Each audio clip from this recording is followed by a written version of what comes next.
Hi, my name is Sean Graves, and in this video we're going to talk about modular synthesizers and things that I have learned along the way.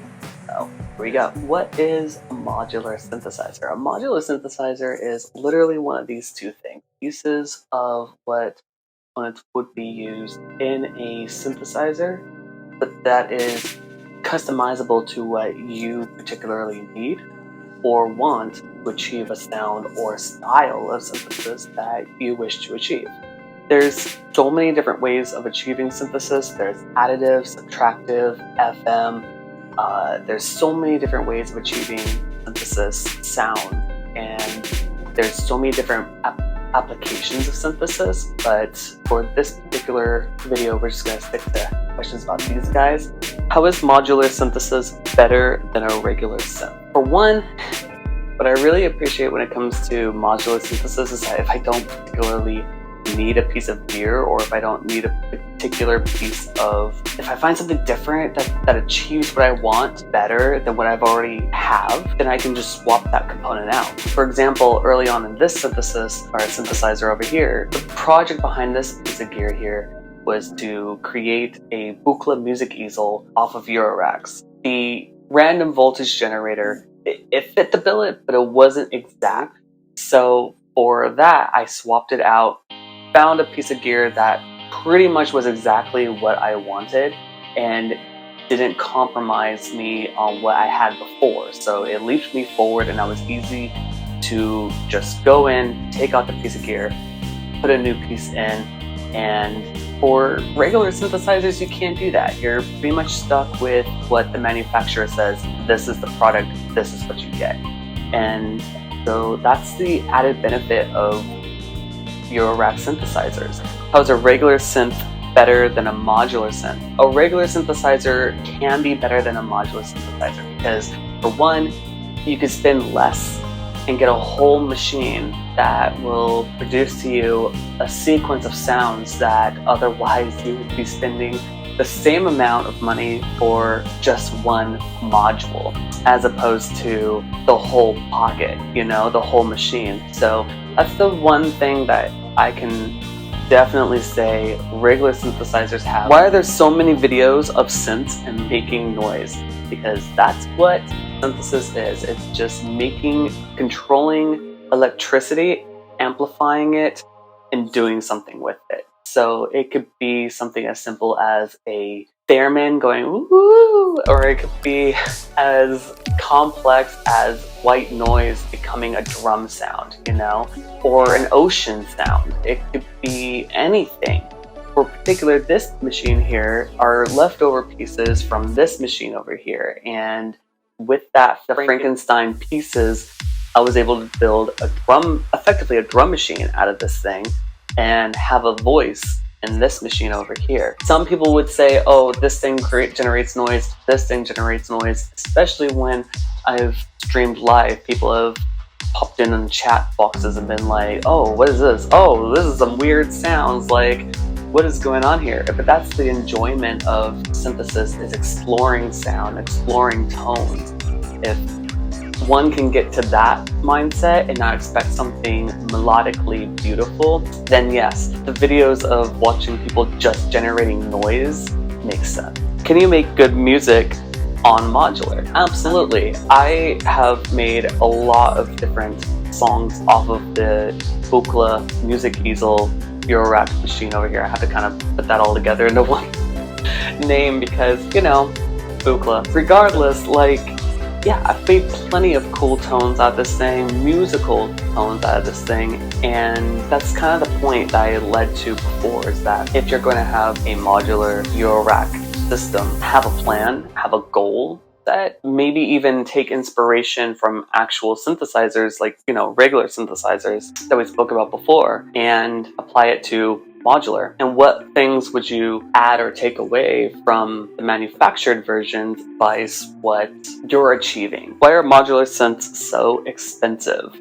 Because of components, because of manufacturing time, manpower, time, like the artwork involved. the fabrication involved, and even just components themselves can become very expensive. That's why tube synthesizers are no longer a thing, because components have evolved, and you know, the tube synthesizers were so expensive as opposed to, I mean, you'll even find that digital versus analog, or analog versus digital, you'll see the fluctuation of price points depending on what is, you know, cool, I guess, at the time, today or whenever. But why not make modules myself? I am not an electrician, and I don't even trust myself with electricity, regardless of playing on electronic instruments, regardless of me playing on electric components or even touching them per se. There's so much that I've had to learn as far as electricity, electronics. I even have chats at work with people who are electricians, and the things that I tell them are like horror stories to them, because they're just like, what are you doing? And I'm like, touching things. Why do I want a modular synth?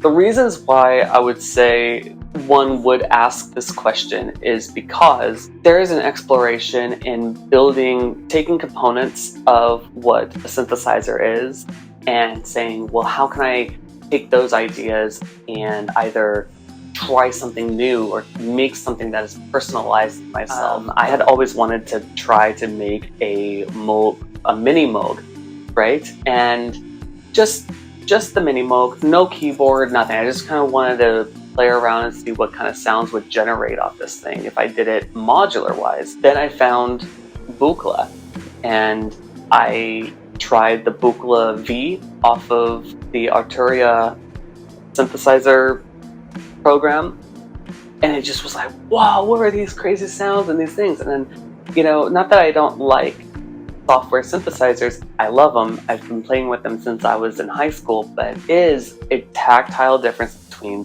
playing them live physically here in this space where you could move and up and down and bip and bop and all the things. That was the goal. And I just thought to myself, you know, that age-old idea from 3-4 years ago of making a mini Moog, why don't I just go ahead and try a Buchla? And so I just took the time to study what the components were, how they were routed to one another, and manipulated a set of Eurorack components to generate the same kind of sound, but nowhere near the same thing. How do I ever afford this? Saving, also bargaining. There's plenty of websites online, especially like, you know, eBay, Reverb, plenty of spaces that you can find, shop around and look for components and price point, as well as check to see what kind of components are available out there in the world to this day. Even modular, like websites like Modular Grid, VCB Rack, like you can literally, there's tons of resources out there in the world that will educate you on what your goals are, if they align with what your vision is, and then you can test those ideas out. When it comes to modular, it's more of a longevity project of obtaining a case, making sure it powers all the components that you want or need, and then the longevity of saving for each component, right? After that, and even like, you know, patch cables become a saving cost, right? Like what kinds of cables do you want? Stackable or just the normal one patch cable cords that are out there in the world? Don't set yourself up for failure in the sense of like, I need to buy everything now. Hold off. You never know if possibly there is a module that will be on sale, or if there is somebody who is selling that particular component and the drop price or the price of it drops.